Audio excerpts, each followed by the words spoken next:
स्वागत है दोस्तों आपका मेरे YouTube चैनल पर जिसका नाम है इनसाइट्स ऑफ साइंस और मैं हूं आपकी दोस्त अनीता अग्रवाल। और आज का जो टॉपिक मैं लेकर आई हूं वो 10th क्लास का लेकर आई हूं, लाइफ प्रोसेसेस। इसका इंट्रोडक्टरी पार्ट मैं लेकर आई हूं। अगर अभी तक आपने मेरा चैनल सब्सक्राइब नहीं किया तो इसे जल्दी से सब्सक्राइब कर लीजिए। वीडियो में एंड तक मेरे साथ बने रहिएगा। पसंद आने पर इसे लाइक ज़रूर कीजिए और बेल आइकन को प्रेस करना मत भूलिए, किससे आपको मेरी अगली वीडियो की नोटिफिकेशन के बारे में पता चलेगा। तो आज हम इस वीडियो में जानेंगे कि कौन कौन से लाइफ प्रोसेसेस ह्यूमन बॉडी के अंदर हो रहे हैं और उन लाइफ प्रोसेसेस के होने के लिए किन किन चीज़ों की रिक्वायरमेंट होती है। तो चलिए आज का वीडियो स्टार्ट करते हैं। तो आज का वीडियो हम स्टार्ट करते हैं कुछ क्वेश्चन से जो कि आपके पहले से पढ़े हुए हैं, और अगर आपने नहीं पढ़े तो मेरा एक लिविंग और नॉन लिविंग वर्ल्ड का वीडियो है, आप उसको देखना मत भूलिएगा।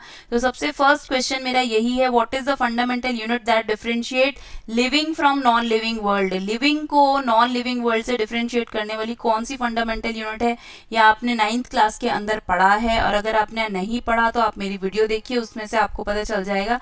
और कमेंट बॉक्स में कमेंट मुझे ज़रूर करके बताइएगा, मैंने वहां पर इसका आंसर डिस्कस किया हुआ है। नेक्स्ट क्वेश्चन है, how can you define life and living being. तो आपकी नज़रिए में जीवन को और जो जीव जंतुओं हैं उनको आप कैसे एक दूसरे से अलग करेंगे, उनकी क्या डेफिनेशन करें देखेंगे। जब हम वीडियो के एंड तक आ जाएंगे आपको इस क्वेश्चन का आंसर ज़रूर मिलेगा।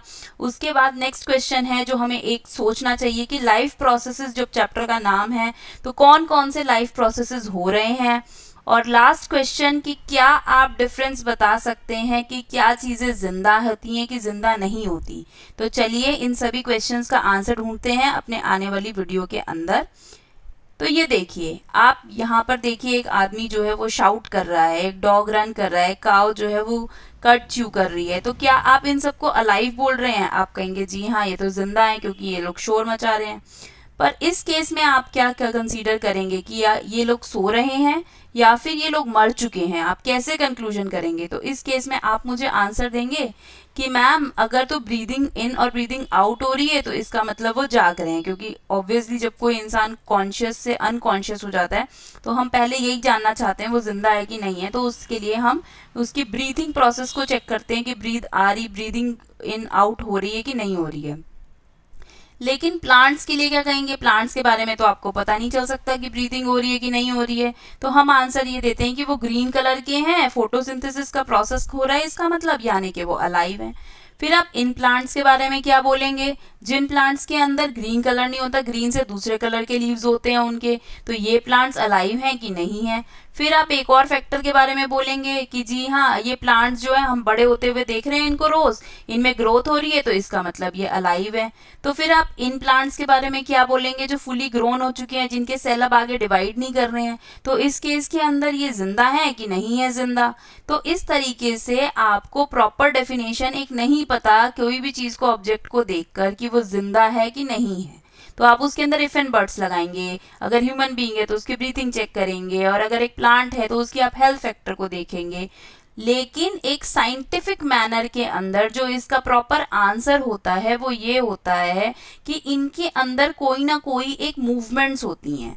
ठीक है, अगर वो मूवमेंट्स नहीं होंगी, अगर अभी आप तो विजिबल मूवमेंट्स के बारे में बात कर रहे हो कि हाँ भाई जो हमें दिखाई दे रहा है उससे हम कंक्लूड कर रहे हैं कि ये जिंदा है कि नहीं है, पर ऐसा नहीं है कि हम सब कुछ विजिबल मूवमेंट से बता सकते हैं। जो सबसे इम्पोर्टेंट है, जहाँ पर साइंस का रोल प्ले होता है, जिन चीज़ों से आप पता लगा रहे हैं वो एक्चुअल में जो यहाँ पर हो रही हैं उनका नाम है इनविजिबल मूवमेंट्स। क्या बोलते हैं दोस्तों उनको? मार्क कर लीजिए कि आप किसी भी चीज का लिविंग और नॉन लिविंग होना, मतलब सॉरी लिविंग और नॉन लिविंग नहीं, अलाइव और डेड होना कैसे पता लगा सकते हैं?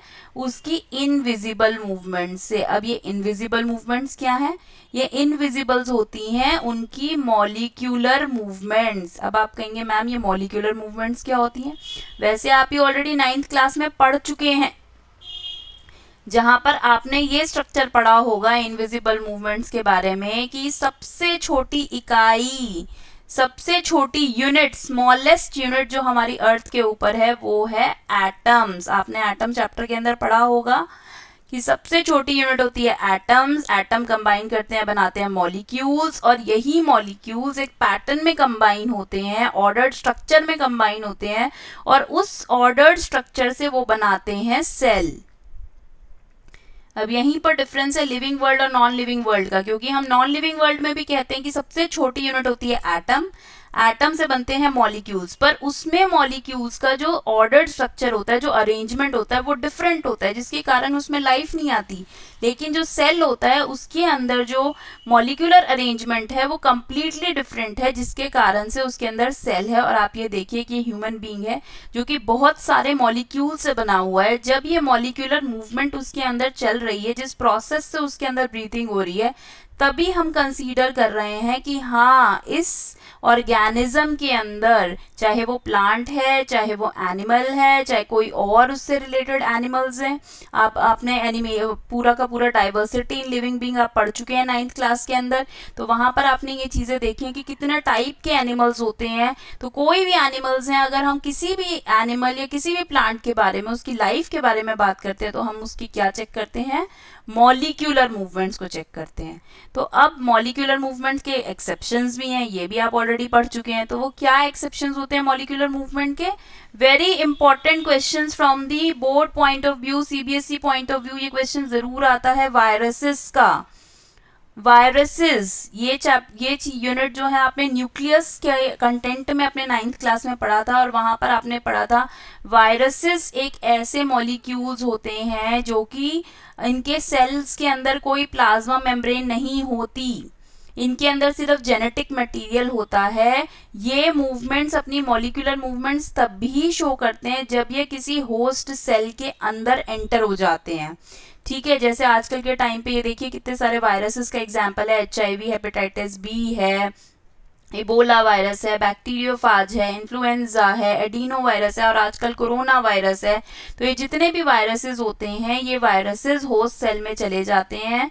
फिर होस्ट सेल में जाने के बाद ये अपने आप को एक्टिवेट कर लेते हैं और वहां पे जाके अपनी कॉलोनीज को मल्टीप्लाई करते हैं। और अगर ये होस्ट सेल के बाहर होते हैं तो ये नॉन लिविंग स्टेट में होते हैं, यानी कि डेड होते हैं। तो यानी कि वायरसेस क्या होते हैं? ये क्वेश्चन आता है, why viruses are considered to lie at the border line between the living and non living, जिसका आंसर आपको ये लिखना है, ये बताना है आपको, that the viruses are living inside the host cell when they enter inside the host cell, but outside they are dead. यानी कि जब वो होस्ट सेल के अंदर होते हैं तो वो एक्टिवेट हो जाते हैं, उनकी मॉलिक्यूलर मूवमेंट स्टार्ट हो जाती हैं। वर्ड आपको जो यूज करना है वो है मॉलिक्यूलर मूवमेंट, जिसका मार्क्स कंसीडर किया जाता है सीबीएसई में। और जब वो होस्ट सेल से बाहर होते हैं तो उनकी मॉलिक्यूलर मूवमेंट्स एब्सेंट होती हैं। तो ये क्वेश्चन बहुत इंपॉर्टेंट है बोर्ड के व्यू पॉइंट से। आगे आइए देखते हैं कि अब ये मॉलिक्यूल्स जो होते हैं ये किस तरीके से अपने आप को ऑर्गेनाइज करते हैं एक ऑर्गेनिज्म के लिए। तो आप ये देखिए, एटम्स ने कंबाइन किया, बनाए मॉलिक्यूल्स, मॉलिक्यूल्स से बने और बड़े बड़े मैक्रोमॉलिक्यूल्स का जो भी स्ट्रक्चर फॉर्म होगा, जो भी इन्होंने पेप्टाइड्स को कंबाइन किया, जो भी प्रोटीन्स को कंबाइन किया, उससे बने अलग अलग ऑर्गेनेल्स भी आप बहुत सारे टाइप के पढ़ चुके हैं। जब वो बहुत सारे ऑर्गेनेल्स कंबाइन करते हैं और एक कंपार्टमेंट में आ जाते हैं, विद इन द कंपार्टमेंट, तो वो बन जाता है सेल। बहुत सारे सेल कंबाइन करके बनाते हैं टिश्यूज, अलग अलग टाइप के टिश्यूज मिलके बनाते हैं ऑर्गन। और ऑर्गन जब एक पूरा का पूरा सिस्टम का शेप ले लेता है, जब उसमें अलग अलग टिश्यूज आके उसी का काम करने वाले इकट्ठे हो जाते हैं, तो वो एक बन जाता है ऑर्गन सिस्टम। और जब बहुत सारे ऑर्गन सिस्टम जो कि अलग अलग लाइफ प्रोसेसेस करते हैं वो with in the body fit हुए हुए हैं, तो उसको हम कंसीडर करते हैं एक ऑर्गेनिज्म। तो ये है एक सेल्यूलर ऑर्गेनाइजेशन जो कि स्टार्ट हुआ था एटम से, और उससे बहुत सारे रिएक्शंस होने के बाद में क्या बना? ऑर्गेनिज्म। अब यहीं से आप बैक मूवमेंट में जाइए, आपको ऑर्गेनिज्म के अंदर ऑर्गन सिस्टम्स को स्टडी करना है। यहीं पे लाइफ प्रोसेसेस हैं, ऑर्गन्स को इंडिविजुअली स्टडी करना है कि इन ऑर्गन्स का क्या क्या काम है ऑर्गन सिस्टम के अंदर।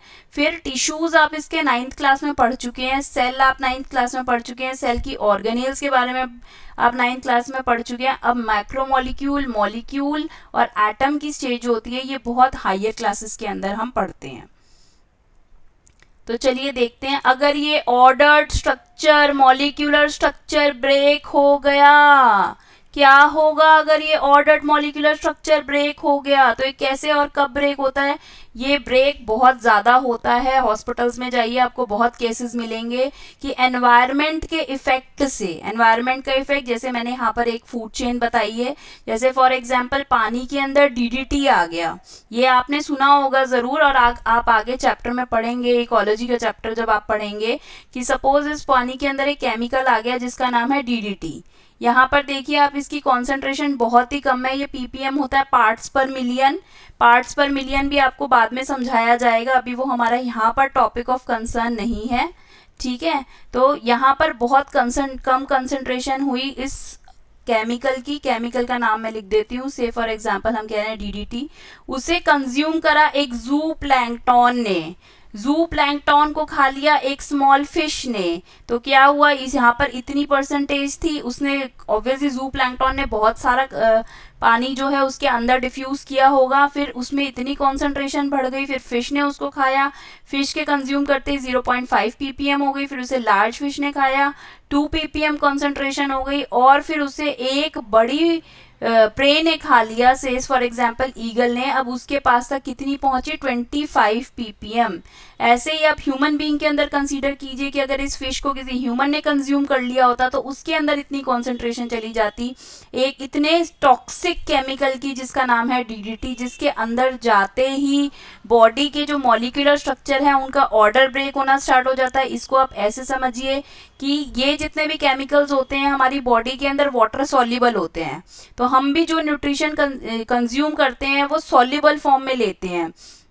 तो से फॉर एग्जांपल जैसे आपने देखा होगा कि हम मेडिसिन को कंज्यूम करते हैं, तो मेडिसिन को कंज्यूम करते हैं हम, कहीं एक जगह पेन होता है लेते तो उसके लिए मेडिसिन है, बट फिर हम क्यों कहते हैं कि मेडिसिन से ऑर्गन्स खराब होते हैं? क्योंकि जो सेल्स हैं वहाँ उनको ये नहीं पता कि ये मेडिसिन का जो कंपोनेंट आया ये सिर्फ इसी एरिया में देना है, वो पूरी बॉडी को वो एरिया प्रोवाइड करते हैं। से फॉर एग्जांपल अगर बॉडी पेन हो तो भी आप एक मेडिसिन लेंगे, वो भी आपका सही हो जाएगा, आपका हेडेक है तो भी आप एक मेडिसिन लेंगे तो आपका वो वहाँ पर भी आपको रिलीफ मिल जाएगा।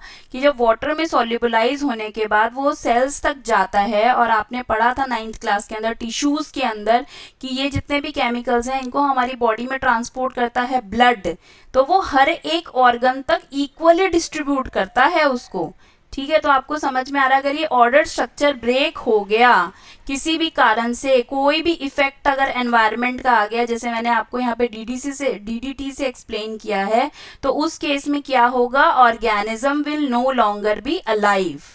भाई जब टॉक्सिक आ गया, जब जहर चला गया बॉडी के अंदर, तो वो कितने दिन तक, चलो ह्यूमन बींग्स तो अपना ट्रीटमेंट करवा लेंगे, तो एनिमल्स हैं वो कैसे अपना ट्रीटमेंट कराएंगे, वो तो डॉक्टर के पास जाएंगे नहीं, उनको नहीं पता डॉक्टर कहाँ पे बैठा है उनके लिए।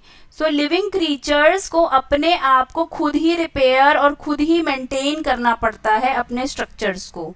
तो उन स्ट्रक्चर्स को मेंटेन करने के लिए क्या है, उन्हें मॉलिक्यूल्स की वही अरेंजमेंट लानी पड़ेगी जिस अरेंजमेंट से उनकी बॉडी कंपोज्ड थी। तो अब देखिए ये अरेंजमेंट कैसे पॉसिबल है, ह्यूमन बींग्स के अंदर कैसे डिसऑर्गेनाइज हो सकता है ऑर्डर्ड मॉलिक्यूलर स्ट्रक्चर, ये देखिए इस तरीके से डिसऑर्गेनाइज हो सकता है, जैसे कि से फॉर एग्जाम्पल ये स्किन है और ये बर्न हो गई है। अब यहाँ पर क्या हो गया, ये सारा का सारा जो आपकी क्लियर स्किन के ऑर्डर्ड है, जो भी यहाँ पर प्रोटीन है, केराटिन प्रोटीन है, जो भी है वो यहाँ पर सारा बर्न हो गया, क्योंकि ये एनिमल सेल है, एनिमल सेल के अंदर कोई सेल वॉल नहीं है, तो ये बहुत इजीली जो है वो ब्रेक हो जाती है, चाहे किसी भी कारण से हो जाती हो, रिजिडिटी कम होती है इसके अंदर, तो फ्लेम के कंपेयर उसमें आके बहुत जल्दी से देखिए आप बर्न हो गया। तो इस केस में क्या चाहिए, लिविंग क्रीचर्स को रिपेयरमेंट होनी चाहिए, मेंटेनेंस होनी चाहिए। किडनी है, किडनी में स्टोन्स चले गए, ऑपरेशन हुआ तो किडनी स्टोन्स निकल गए, तो अब किडनी स्टोन्स निकल गए तो अब इसको भी, किडनी को ऑपरेशन के बाद रिवाइवल चाहिए। तो चाहे आप बैठने की पोजीशन में हो, चाहे आप सोने की पोजीशन में हो, चाहे आप किसी भी पोजीशन में हो, चाहे आप बीमार हो गए हो, आपकी बॉडी के अंदर एक ऐसी मशीनरी लगी हुई है कि आप किसी भी स्टेट में रहेंगे तो आपके सेल्स वो अपने आप रिवाइव करेंगे। उसके लिए आपको पर्टिकुलरली कुछ स्पेशल नहीं करना है, सिर्फ उससे रिलेटेड मेडिसिन को अप्लाई करना है ताकि वो जल्दी से जल्दी रिपेयर हो जाए। और अगर आप मेडिसिन नहीं अप्लाई करेंगे तो भी वो रिपेयर होंगे, थोड़ा सा टाइम एक्सटेंड हो जाएगा। C next is repair and maintenance job. अब ये रिपेयर और मेंटेनेंस जॉब कैसे होती है, क्या क्यों ज़रूरी है ये इसलिए ज़रूरी है क्योंकि ऑर्गेनिज्म को अपना ऑर्डर्ड स्ट्रक्चर मेंटेन करना है, हीलिंग बहुत रिक्वायरमेंट है। तो इस हीलिंग के होने के लिए कि ये हीलिंग हो एक लिविंग स्ट्रक्चर के अंदर, ऑर्गेनिज्म को कुछ खास नहीं करना है, उसके सिर्फ क्या होते रहेंगे, रेगुलर के लाइफ प्रोसेसेस होते रहेंगे। उन्हीं लाइफ प्रोसेसेस को यूटिलाइज करके सेल्स अपने आप को, देखिए यहाँ पे ब्लीडिंग हो रही है, ब्लीडिंग के बाद यहाँ पे इन्फ्लामेशन हो गया, थोड़े टाइम के बाद ये थोड़ा बहुत सही हो गया, उसके बाद आप यहाँ पर देखेंगे तो ये थोड़ा सा और ठीक हो गया, और यहाँ पर आप देखेंगे ये रीमॉडलिंग हो गई, इसकी पूरा प्रॉपर सही हो गया ये, ठीक है। तो ये कैसे होता है, अगर उसके लाइफ प्रोसेसेस अपने आप चलते रहेंगे तो भी वो अपने आप रिकवर कर जाएगा। अब चलिए देखते हैं लाइफ प्रोसेसेस क्या होते हैं। उससे पहले एक क्वेश्चन कर लेते हैं, which activity is basic to living. बताइए, बहुत इंपॉर्टेंट क्वेश्चन है, मैं इसका आंसर यहीं पर मार्क कर देती हूँ ताकि आपको कोई प्रॉब्लम ना हो। कौन सी एक्टिविटी जो है वो लिविंग से एसोसिएटेड है, उस एक्टिविटी का नाम है मॉलिक्यूलर मूवमेंट्स। लिख लीजिए आप अपने पास, ये बहुत इंपॉर्टेंट है ये भी। Which activity is basic to living, इसका आंसर है मॉलिक्यूलर मूवमेंट्स, ठीक है। कोई भी अगर लिविंग हमें पता करना है कि ये लिविंग है तो आप उसकी इनविजिबल मॉलिक्यूलर मूवमेंट से पता करेंगे। विजिबिलिटी को आप क्राइटेरिया नहीं देंगे क्योंकि मैंने आपको इमेजेस से क्लियर किया कि विजिबिलिटी से कभी तो कोई ऑर्गेनिज्म लाइव लगता है, कभी वो डेड लगता है। व्हाट आर लाइफ प्रोसेसेस, ये इसका आंसर मैं आपको आगे आने वाली वीडियो में बताऊंगी। Entity which does not show molecular movement, कौन सी एंटाइटी है वो, जी हाँ अब तो आपको ये क्लियर हो चुका है, वायरसेस हैं वो एंटाइटी। चलिए आपके सेकंड क्वेश्चन का आंसर यहीं आ गया। What are life processes, life processes are those basic functions of living beings which are essential for their survival. जीने के लिए, कि आपकी लाइफ जो है, आप जो टाइम ट्रैवल कर रहे हैं सिंस बर्थ टू डेथ, जो भी आपको ये टाइम ट्रैवल करना है, इसमें सर्वाइवल करने के लिए बेसिक फंक्शंस होने ज़रूरी हैं लिविंग बीइंग्स के। उन वही जो हम बेसिक फंक्शंस कर रहे हैं, चाहे वो प्लांट है, चाहे वो अपने सर्वाइवल के लिए कोई एनिमल कर रहा है, चाहे कोई बैक्टीरिया कर रहा है, जो भी बेसिक फंक्शन वो कर रहा है उसी को हम बोलते हैं लाइफ प्रोसेसेस। और इसमें मार्क कर लीजिए important point that it is essential for the survival, it is essential for the survival। life processes क्या हैं, basic functions of living beings which are essential for the survival. और इनके लिए हमें क्या ज़रूरत होती है इन सर्वाइवल के लिए, एनर्जी। तो एनर्जी कहाँ से मिलती है हमको, आपने बहुत छोटी क्लास में पढ़ा था जिसका आंसर आप इमीडिएटली बोल देंगे, food give us, very good, food give us energy, पता है आप लोगों को, इन द फॉर्म ऑफ एटीपी। तो सबसे पहले लाइफ प्रोसेस की बात करते हैं हम, जो हम यहाँ पर डिस्कस करते हैं, जो कि सबसे इम्पॉर्टेंट है और सबको बहुत अच्छा भी लगता है खाना खाना, न्यूट्रिशन। तो न्यूट्रिशन क्या है, न्यूट्रिशन एक ऐसा प्रोसेस है हमारी बॉडी के अंदर जो कि ट्रांसफ़र ऑफ एनर्जी करता है।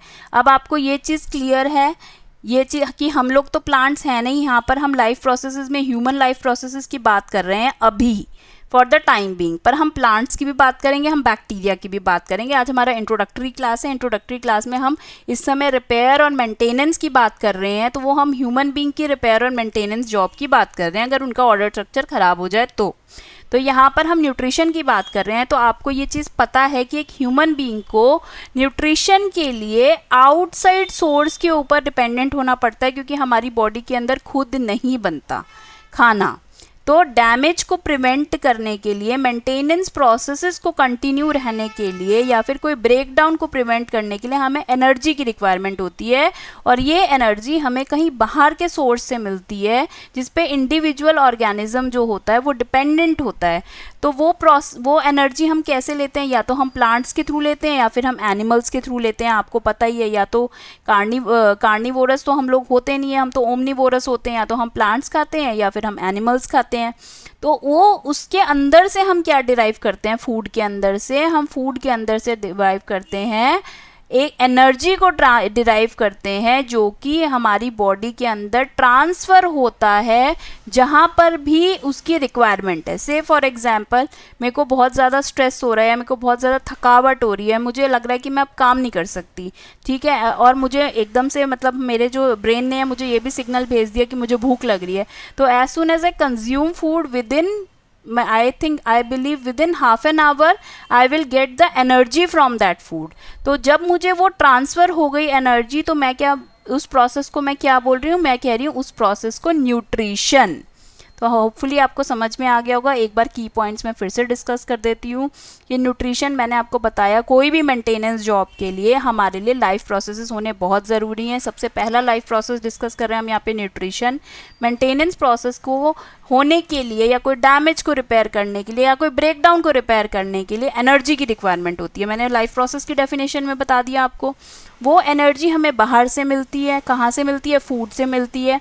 उस एनर्जी को हम कंज्यूम करते हैं, कंज्यूम करने के बाद वो जब एनर्जी ट्रांसफ़र होती है बॉडी के अंदर, तो वो एनर्जी हमको जिस सोर्स से मिलती है उसका नाम है फूड। और जब वो बॉडी के अंदर चला जाता है फूड, उसको हम कंज्यूम कर रहे हैं उस फूड को, तो उस प्रोसेस को हम बोल रहे हैं न्यूट्रिशन।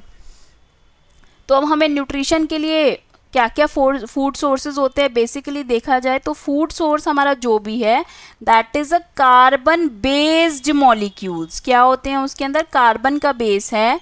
कार्बन चैप्टर के अंदर आप पढ़ेंगे, ऑर्गेनिक कार्बन के बारे में आप पढ़ेंगे जो हमारा फूड सोर्स होता है।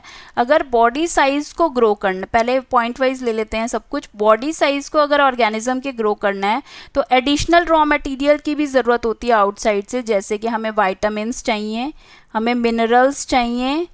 वाइटामिन्स और मिनरल्स के अलावा हमको और भी बहुत चीज़ें रिक्वायरमेंट होती हैं, omega fatty acids, essential nutrients, तो वो सारी चीज़ों की भी हमें रिक्वायरमेंट होती है। तो वो किस लिए, बॉडी साइज़ को ग्रो करने के लिए। प्रोटीन्स की रिक्वायरमेंट होती है, ठीक है। लेकिन लाइफ पे जो अर्थ होती है ना मेनली, वो किस चीज़ पे डिपेंडेंट होती है, कार्बन बेस्ड मॉलिक्यूल्स पे डिपेंडेंट होती है। यानी कि आप यहाँ पे जितने भी फूड सोर्स देख रहे हैं, एग्स आपको दिखाई दे रहा है, ड्राई फ्रूट्स आपको दिखाई दे रहा है, पल्सेस आपको दिखाई दे रहा है, आपको एनिमल सोर्सेज फूड के दिखाई दे रहे हैं, सबके सब क्या होते हैं, कार्बन बेस्ड मॉलिक्यूल्स होते हैं। और फूड सोर्सेज मेनली क्या होते हैं, कार्बन बेस्ड होते हैं।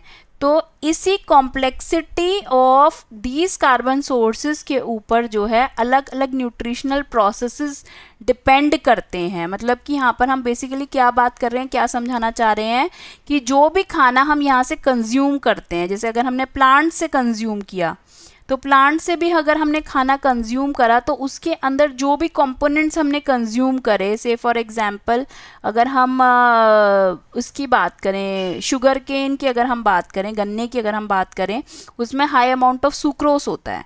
सुक्रोस एक कार्बन मॉलिक्यूल है। तो हमने सुक्रोस को कंज्यूम करा तो हम उसकी एनर्जी को यूटिलाइज करके हम उसे ब्रेक करते हैं, और ब्रेक करके उस एनर्जी को हम आगे जाके अपने लाइफ प्रोसेसेस के लिए यूज़ करते हैं। तो यहाँ पर ये बोल रहे हैं कि कोई भी कार्बन सोर्स हम ले रहे हैं, मैंने तो आपको खाली शुगर केन की बात बताई क्योंकि उसमें कार्बन, उसमें जो मीठे का कंटेंट होता है वो बहुत ज़्यादा होता है। ऐसे ही वेरिएबल फूड सोर्सेज होते हैं, ठीक है। से फॉर एग्जांपल जुकीनी की बात करें हम, जुकीनी क्या होती है, तोरई होती है, उसके अंदर नमक का कंटेंट होता है। तो इस तरीके से कार्बन उसके अंदर भी है। तो सब फूड रिसोर्सेज की भी अपनी अपनी कंटेंट वैल्यू है, किसमें कितना कार्बन है, किसमें कितना नाइट्रोजन है, किसमें उसमें कितना सॉल्ट है, कितना शुगर है, इस तरीके से उसकी भी अपनी एक इंग्रेडिएंट वैल्यू होती है। तो वो न्यूट्रिशन हमें उससे क्या मिल रहा है, वो अलग अलग न्यूट्रिशनल प्रोसेसेस पर डिपेंड करेगा, अलग अलग ऑर्गेनिज्म के। ऑब्वियसली कई लोग जो हैं वो मीट डिपेंडेंट हैं तो उस पर डिपेंड करेगा, कई लोग प्लांट डिपेंडेंट हैं, वेजिटेरियन हैं तो उस पर डिपेंडेंट करेगा, ठीक है। Depending on the complexity of these carbon sources, different organisms can then use different kind of nutritional processes. तो क्या क्या न्यूट्रिशनल प्रोसेसेस के बारे में बात कर रहे हैं हम। खाने का क्या होता है, जब भी खाना हमारी बॉडी में जाता है, देखिए हम जब बॉडी में खाना लेते हैं तो कभी भी, जैसे अगर हमने उसको, से फॉर एग्जांपल हम चपाती ईट कर रहे हैं तो चपाती डायरेक्टली तो नहीं चली जाती स्टमक में, आपने ये चीज़ नोटिस करी होगी। तो जो पहले आप उसे टीथ से छोटा छोटा ग्राइंड करते हैं, उसमें सलाइवा मिक्स होता है, ये सब भी आपने छोटी छोटी क्लासेस में पढ़ लिया है। तो बेसिकली क्या होता है कि जो हमारी बॉडी की रिक्वायरमेंट है, जिस फॉर्म में हमारी बॉडी को फूड चाहिए, से फॉर एग्जांपल हमारी बॉडी को फूड चाहिए ग्लूकोज की फॉर्म में, तो हमारी बॉडी को ग्लूकोज की फॉर्म में फूड चाहिए, तो वो ग्लूकोज की फॉर्म में ही उसे कंज्यूम करेगा। और जो चपाती थी उसमें होता है स्टार्च, तो हम स्टार्च को कंज्यूम नहीं कर सकते, हमारी बॉडी सिर्फ ग्लूकोज को यूटिलाइज कर सकती है। तो ग्लूकोज को यूटिलाइज करने के लिए बीच में बहुत सारे प्रोसेसेस होते हैं, तो उन प्रोसेसेस को हम बोलते हैं मेटाबॉलिज्म। जब ब्रेक डाउन होता है खाने का तो उस प्रोसेस को हम बोलते हैं मेटाबॉलिज्म। क्या बोलते हैं हम उस प्रोसेस को? मेटाबॉलिज्म। और मेटाबॉलिज्म भी 2 टाइप्स का होता है, जिसका नाम होता है, एक होता है एनाबॉलिज्म, दूसरा होता है कैटाबॉलिज्म। तो क्या होता है? एक एनाबॉलिज्म, एक होता है कैटाबॉलिज्म। एनाबॉलिज्म के अंदर क्या होता है? एनाबॉलिज्म के अंदर जो मॉलिक्यूल्स हैं हमारे पास, कोई भी मॉलिक्यूल्स, कार्बन मॉलिक्यूल्स की बात की कर लीजिए, वो सिंपलर फॉर्म्स के अंदर हैं, वहाँ पे उसने एनर्जी को यूटिलाइज़ किया और एनर्जी को यूटिलाइज़ करके एक बड़ा मॉलिक्यूल बना लिया। ये हुआ प्रोसेस एनाबॉलिज्म का। ठीक है, इस प्रोसेस को हम बोलेंगे एनाबॉलिज्म का, जहाँ पे एनर्जी कंज्यूम हुई। और कैटाबॉलिज्म क्या होता है? Break down of food. Food आया, उसके बॉन्ड्स जो हैं वो ब्रेक हुए, एनर्जी रिलीज हुई और फूड जो है वो कॉम्प्लेक्स से सिंपलर मॉलिक्यूल्स के अंदर चेंज हो गया। तो यहाँ पे सिंपलर से कॉम्प्लेक्स बना, यहाँ पे कॉम्प्लेक्स से सिंपलर बना। एनाबॉलिज्म मतलब बिल्डिंग अप, बिल्डिंग बन रही है, और यहाँ पर क्या हो रहा है? कैटाबॉलिज्म में ब्रेकिंग डाउन। ठीक है, सो यहाँ पे ये देख लेते हैं, the outside sources of energy could be quite varied. ये मैंने आपसे डिस्कस कर लिया। Since the environment is not under the control of individual organism, क्योंकि हमारे हाथ में एनवायरनमेंट नहीं है, इसीलिए हमारा सोर्स ऑफ एनर्जी जो है वो डिफरेंट हो सकता है। कहीं पर हमारे को क्रॉप्स मिल सकती हैं खाने को, तो कहीं पे फिश हमें मिल सकती है। तो इन सोर्सेज को अकॉर्डिंगली जो है या तो ब्रेक डाउन होना पड़ता है या बिल्डअप होना पड़ता है। तो ब्रेक डाउन होती है तो उस प्रोसेस को बोल रहे हैं कैटाबॉलिज्म, बिल्डअप हो रहा है तो उस प्रोसेस को बोल रहे हैं एनाबॉलिज्म। फिर उसको एक यूनिफॉर्म सोर्स ऑफ एनर्जी में कन्वर्ट किया जाता है दोस्तों, कि हमारी पूरी बॉडी जो है वो सिर्फ और सिर्फ ग्लूकोज को ही कंज्यूम करेगी। और वो यूनिफॉर्म सोर्स ऑफ एनर्जी क्या है? मॉलिक्यूलर मूवमेंट्स के थ्रू जो है पूरे लिविंग स्ट्रक्चर के अंदर जाती है, जिससे बॉडी जो है अपने आप को मेंटेन करती है या अपने आप को ग्रो करती है। यानी कि बॉडी के अंदर सीरीज ऑफ केमिकल रिएक्शंस चलते रहते हैं, जो कि बहुत ज़रूरी हैं लाइफ प्रोसेसेस के लिए और सर्वाइवल के लिए। होप आपको एनाबॉलिज्म और कैटाबॉलिज्म यहाँ से क्लियर हो गया होगा। इसके बाद दूसरा लाइफ प्रोसेस कि बहुत सारे सीरीज ऑफ केमिकल रिएक्शंस चलते रहते हैं, तो उसमें से एक टाइप का रिएक्शन जो है वो होता है ऑक्सीडाइजिंग रिड्यूसिंग रिएक्शंस। यानी कि ऑक्सीडेशन होती है और रिडक्शन होती है। यानी कि खाना जो है, मैंने आपको बताया स्टार्च से ग्लूकोज में कन्वर्ट हुआ, लेकिन उसको ब्रेक डाउन करने के लिए, मॉलिक्यूल्स को ब्रेक डाउन करने के लिए हमारी बॉडी में कांस्टेंट प्रोसेस हो रहा है, जिसको हम बोलते हैं ऑक्सीजन। तो यहीं पे हमारी एनर्जी कंज्यूम हो रही है, क्योंकि आप सोचिए, आप अगर दिन में आधे 2 घंटे की भी अगर आप नैप ले लें, तो आपने 2 घंटे पहले ही खाना खाया था, 2 घंटे के बाद आप सोकर उठे तो आपको फिर से स्नैक्स की रिक्वायरमेंट लगती है। क्यों भाई? 2 घंटे पहले ही तो खाना खाया था, क्योंकि जितनी देर आपने खाना खाया तो आपका बॉडी जो है उस खाने को ब्रेक डाउन कर रही थी। और कैसे ब्रेक डाउन कर रही थी? आप बार बार ऑक्सीजन जो ले रहे थे, उस प्रोसेस को तो आप कंट्रोल ही नहीं कर सकते, वो तो आपके हाथ में ही नहीं है। इनवॉलेंटरी प्रोसेस है कि सांस का आना और जाना। तो यहाँ पे आपने ऑक्सीजन को कंज्यूम करे जा रहे थे, तो ऑक्सीजन को लेते हुए वो खाना जो है वो छोटे छोटे मॉलिक्यूल्स में ब्रेक डाउन हो रहा था। और ये जो ब्रेकिंग होती है मॉलिक्यूल्स की, ऑक्सीजन के प्रेजेंस में होती है। जब वो ब्रेक डाउन होता है तब एनर्जी रिलीज होती है, तब खाने का सॉल्युबल फॉर्म रिलीज होता है, जो कि हमारे सेल की नीड्स है। और इस प्रोसेस का नाम होता है रेस्पिरेशन। तो आप सिंगल सेल्ड ऑर्गेनिज्म के अंदर रेस्पिरेशन देखिए। सिंगल सेल कैसे क्या करता है? सिंगल सेल को पास कोई स्पेशलाइज्ड ऑर्गेनेल नहीं है, it is a unicellular cell, एक ही प्रोकैरियोटिक सेल है, इसके अंदर कोई ऑर्गेनेल नहीं है। ऑर्गेनेल ना होने के कारण वो वहीं पर ही जो अपनी मेम्ब्रेन है उसी के थ्रू ही अपने फूड को कंज्यूम करता है, और जो भी वेस्ट प्रोड्यूस करता है तो वो मेम्ब्रेन के थ्रू ही उसे रिलीज करता है। और मेम्ब्रेन के थ्रू सिर्फ डिफ्यूजन के प्रोसेस से ही क्या ले सकता है अपने लिए? ऑक्सीजन ले सकता है और कार्बन डाइऑक्साइड मेम्ब्रेन के थ्रू ही डिफ्यूज करके बाहर रिलीज कर सकता है।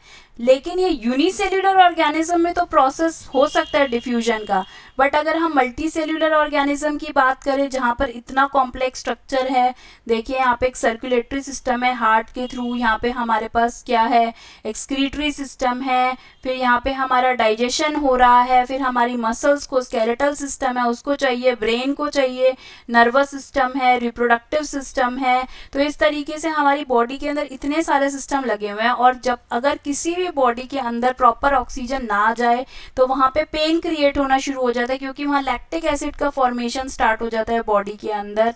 तो जो लैक्टिक एसिड होता है वो बॉडी में पेन क्रिएट करना स्टार्ट कर देता है। ऑक्सीजन हर बॉडी के हर पार्ट तक यूनिफॉर्मली जाना बहुत इंपॉर्टेंट है। तो इतनी आप देखिए बॉडी के अंदर कॉम्प्लेक्स ऑर्गेनाइजेशन है, तो यहाँ पर सिंपल डिफ्यूजन का अगर मेथड होगा तो उससे हमारी बॉडी की पूरी ऑक्सीजन रिक्वायरमेंट नहीं हो पाएगी। तो इस कारण से हमारी बॉडी में स्पेशलाइज्ड टिश्यूज हैं जो कि हमारी बॉडी के अंदर जब ऑक्सीजन आ जाती है, डिफ्यूज कर जाती है, तो फिर उसके बाद एक स्पेशलाइज्ड टिश्यू की हेल्प से वो हमारे बॉडी की, आपको पता होगा इसमें इम्प्योर ब्लड और प्योर ब्लड होता है, वेन्स और आर्टरीज होती हैं। वेन्स जो होती हैं वो डीऑक्सीजनेटेड ब्लड कैरी करती हैं जो हमारी बॉडी में ब्लू कलर की होती हैं, और आर्टरीज जो है वो ऑक्सीजनेटेड ब्लड कैरी करती हैं। इसमें एक्सेप्शन भी होता है एक, जो कि हमारी रेड कलर की होती हैं बॉडी के अंदर। तो वो ऑक्सीजन को हर जगह तक पहुंचाने के लिए हमारी बॉडी के अंदर क्या है, स्पेशलाइज्ड ऑर्गन्स बने हुए हैं। स्पेशलाइज्ड ऑर्गन्स जो होते हैं वो स्पेशलाइज्ड फंक्शंस परफॉर्म करते हैं, स्पेशलाइज्ड टिश्यूज हैं जो कि हमारी बॉडी के अंदर एक डिफ्यूजन के मेथड से नहीं हो सकता। तो ये सीबीएसई के व्यू पॉइंट से इस क्वेश्चन को मार्क कर लीजिए, why the simple diffusion will not meet the requirements of all the cells in multicellular organisms. ये बहुत इंपॉर्टेंट क्वेश्चन है। नेक्स्ट इज, अब हमने फूड की बात कर ली, न्यूट्रिशन के थ्रू हमने ऑक्सीजन की बात कर ली। अब फूड जब हमारी इंटेस्टाइन के अंदर जाके वहाँ पे ब्रेक हो गया, स्टमक में गया, वहाँ से HC और जो केमिकल्स निकले वहाँ से सबसे ब्रेक हो गया, अपने सिंपलर फॉर्म्स के अंदर आ गए। ये हम आगे डिटेल्ड लेंगे न्यूट्रिशन, जब ह्यूमन न्यूट्रिशन लेंगे तब वहाँ पर डिस्कस करेंगे। तो जब इस तरीके से फूड भी अपनी सॉल्युबल फॉर्म में आ गया, ऑक्सीजन भी अपनी सॉल्युबल फॉर्म के अंदर आ गया, डिजोल्व फॉर्म के अंदर आ गया, from gas to gas inside the body in the form of blood, तो अब उसे हर बॉडी के एरिया तक जाना है, यानी कि पैर के छोटे नाखून तक भी उसको पहुंचना है, फ्रॉम हेड टू टो। तो उसके लिए वो क्या करेगा, जब उसको हर पार्ट तक जाना है तो उसके लिए हमारी बॉडी में ज़रूरी है एक सिस्टम का होना जिसको बोलते हैं ट्रांसपोर्टेशन सिस्टम। से फॉर एग्जाम्पल आजकल गैस पाइपलाइन चली हुई है, बिना गैस के कोई किसी के भी घर में खाना नहीं बन सकता। तो उस गैस पाइपलाइंस, जो पाइपलाइंस हैं वो एक मोड है ट्रांसपोर्टेशन का।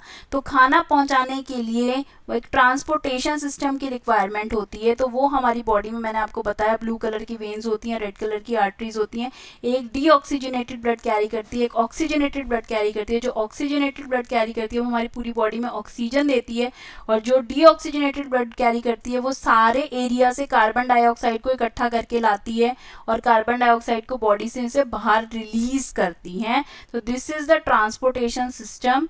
जब केमिकल रिएक्शंस कार्बन सोर्स को यूज करते हैं तो ऑक्सीजन को यूज करते हैं एनर्जी जनरेशन के लिए, तो हमारी बॉडी जो है क्या करती है, कुछ वेस्ट प्रोडक्ट्स बनाती है, यूजलेस प्रोडक्ट्स बनाती है हमारी बॉडी के अंदर। जैसे जब हमारा कार्बन सोर्स डिकम्पोज हुआ, ग्लूकोज मिल गया हमें, पर उसमें कुछ ऐसा प्रोडक्ट है जो हमारी बॉडी यूटिलाइज नहीं कर सकती। तो अगर वो हमारी बॉडी के अंदर रहेगा तो हमारी बॉडी में एक हार्मफुल इफेक्ट प्रोड्यूस करना शुरू करेगा, क्योंकि वो हमारी बॉडी के लिए टॉक्सिक है। ठीक है, इसी तरीके से पानी है। ठीक है, पानी जब हमने यूज कर लिया हमारे ऑर्गन्स ने, तो हमारे ऑर्गन्स में जहां जहां पर भी टॉक्सिसिटी बिल्ड हो रही थी लिक्विड की फॉर्म में, तो वो भी वाटर में ही सॉल्युबलाइज होके कुछ जो है, जितना वाटर एब्जॉर्ब होता है 90% से एग्जाम्पल 10% नहीं होता, उसमें टॉक्सिक मिक्स होके वो हमारी बॉडी से रिलीज होता है इन द फॉर्म ऑफ यूरिन। ठीक है, और हमारी बॉडी में से हार्मफुल सब्सटेंसेस जो है वो रिलीज करते हैं इन द फॉर्म ऑफ यूरिया, और हमारी बॉडी में जो गैशियस फॉर्म में जो है बाय प्रोडक्ट जो निकलता है वो है कार्बन डाइऑक्साइड। तो अब हमने ट्रांसपोर्टेशन सिस्टम की बात कर ली, तो अब एक और लाइफ प्रोसेस की बात कर लेते हैं जो बहुत इंपॉर्टेंट है, दैट इज द एक्सक्रीशन। कौन सा लाइफ प्रोसेस है? एक्सक्रीशन। तो वेस्ट बाय प्रोडक्ट्स को निकलने के लिए, हमारी बॉडी में से डिस्कार्ड करने के लिए एक प्रोसेस एक और बना हुआ है जिसे हम बोलते हैं एक्सक्रीशन। ठीक है, तो वही फिर से बात करेंगे कि मल्टी सेल्यूलर ऑर्गेनिज्म के अंदर 3 टाइप के वेस्ट प्रोडक्ट्स होते हैं। अगर आप समझेंगे तो कौन कौन से वेस्ट प्रोडक्ट, अगर हम सॉलिड वेस्ट प्रोडक्ट की बात करें तो वो हो गया यूरिया, अगर हम लिक्विड की बात करें तो वो होता है यूरिन, और अगर हम गैस फॉर्म की बात करें तो वो हमारी बॉडी के अंदर होता है कार्बन डाइऑक्साइड। तो ये 3 वेस्ट प्रोडक्ट्स को हमारी बॉडी से बाहर निकलना है, ये भी ट्रांसपोर्ट ही करे जाएंगे ट्रांसपोर्टेशन सिस्टम को यूज़ करके। पर इसको बॉडी में से बाहर निकालने के लिए स्पेशलाइज्ड सिस्टम है हमारी बॉडी में, स्पेशलाइज्ड टिश्यूज़ हैं जो कि ये काम करते हैं। ट्रांसपोर्टेशन सिस्टम एक जरिया है पहुंचाने का उस एरिया तक जहाँ से ये रिलीज करे जाते हैं।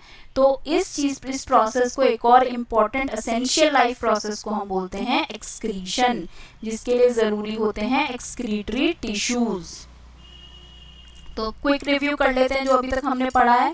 Maintenance of protoplasmic structure. Protoplasmic structure क्या हुआ कि आपके मॉलिक्यूल्स जो है वो ऑर्डर्ड फॉर्म के अंदर रहने चाहिए। लाइफ प्रोसेसेस का काम ये है। एक लाइफ प्रोसेस जो बहुत इंपॉर्टेंट है वो मेटाबॉलिज्म। खाना आने के बाद या तो सिंपलर फॉर्म में आया है, उसे बॉन्ड्स के साथ रिएक्ट करके उसे रिक्वायर्ड प्लेस तक पहुंचाना है। से फॉर एग्जांपल बोन्स की इलॉन्गेशन के लिए पहुंचाना है तो एनाबॉलिज्म होगा।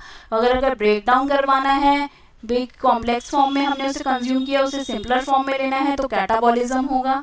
न्यूट्रिशन है एक लाइफ प्रोसेस जिसके अंदर हम फूड का इंटेक कर रहे हैं एनर्जी लेने के लिए, ट्रांसफर ऑफ एनर्जी के लिए।